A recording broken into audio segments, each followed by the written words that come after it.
caso es que un día estaba justo en la frontera francesa, al otro lado, en Francia.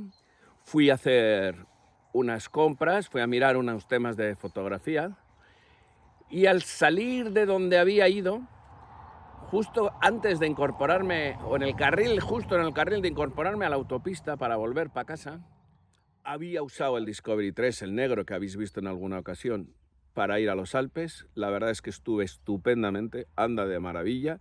Tiene 350.000 kilómetros ya. Bueno, aquí estoy en Burgos. Hemos venido no a hacer una ruta, pero sí hemos venido a dar una vuelta. Me gusta escaparme de vez en cuando. Me encanta Burgos, como sabéis, me encanta Castilla, me encanta Soria. Estamos en casa de un amigo, Conan está por ahí corriendo por el campo. Y lo que os quería comentar, por comentaros algo, era el tema de la situación de los coches. ¿Cómo tengo ahora yo los coches? El coche que voy a usar. No sé si llevé a grabar un vídeo, claro, pero yo os comenté que no estaba, que el Defender me parecía incómodo y que, bueno, me había surgido una oportunidad para un coche, para cogerlo. Lo cogí al final en agosto.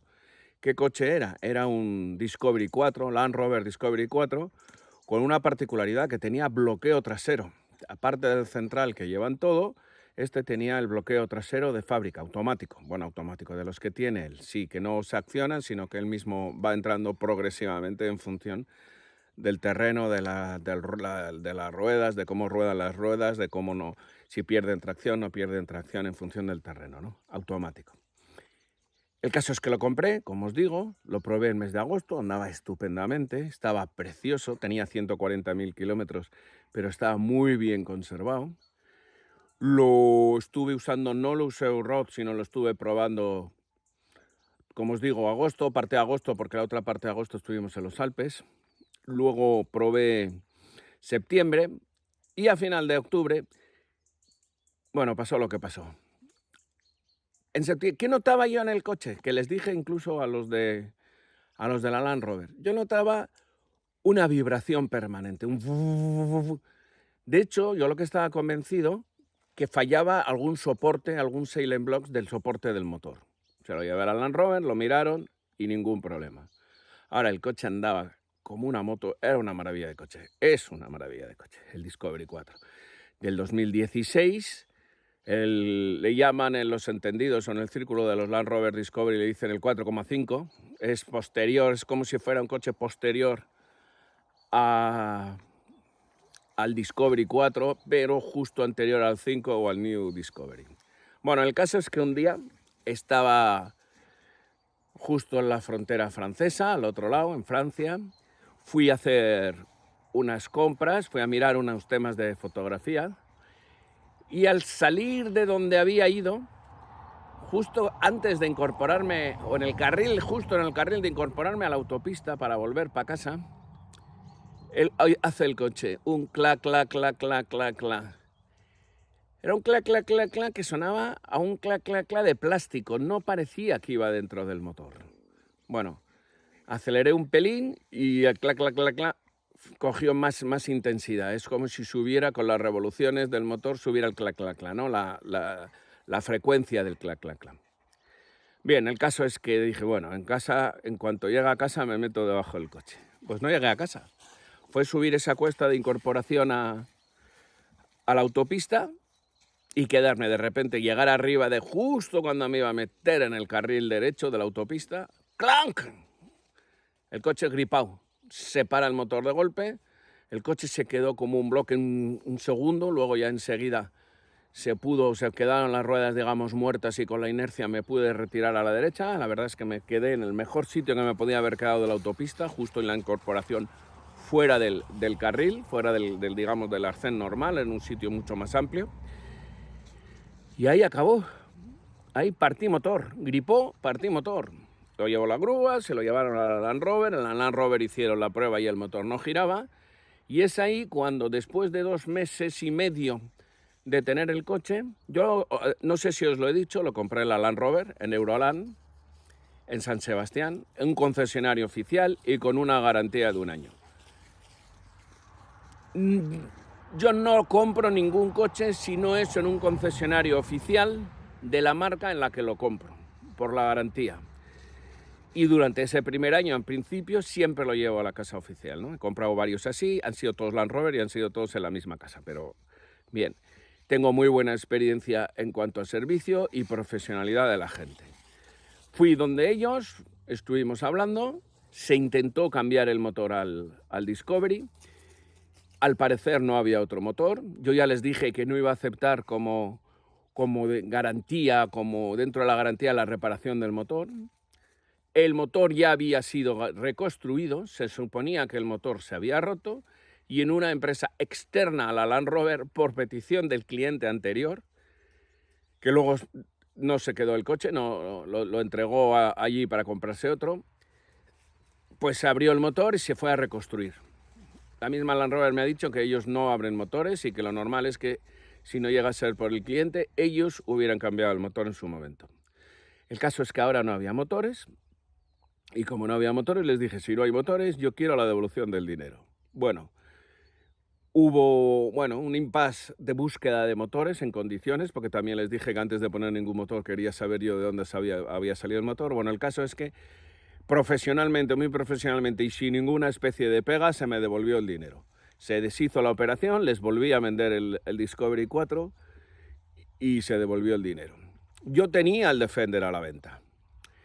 Di que no había hecho demasiadas gestiones, pero sí lo había hecho unas cuantas gestiones. Digamos que no había hecho todas las gestiones por publicarlo. Había usado el Discovery 3, el negro que habéis visto en alguna ocasión, para ir a los Alpes. La verdad es que estuve estupendamente, anda de maravilla.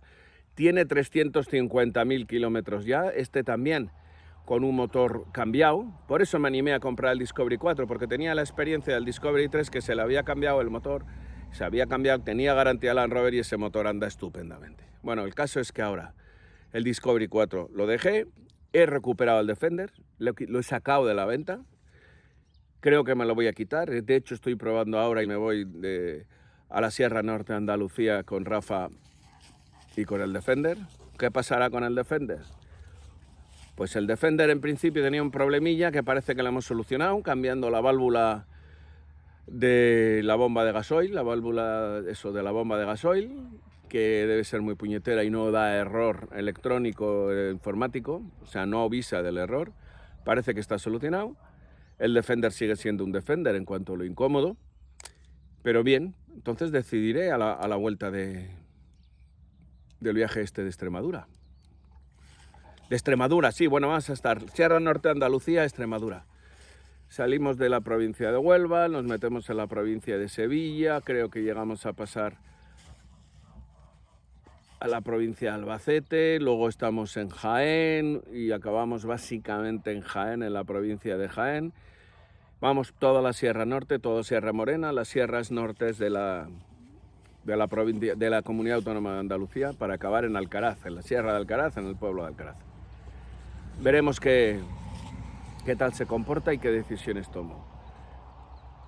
Como os dije, no hoy por hoy sí que hay coches, digamos, la oferta de Land Rover, de coches 4x4 nuevos es más importante o mejor que hace unos tiempos, más abundante, no mejor, más abundante que hace un tiempo.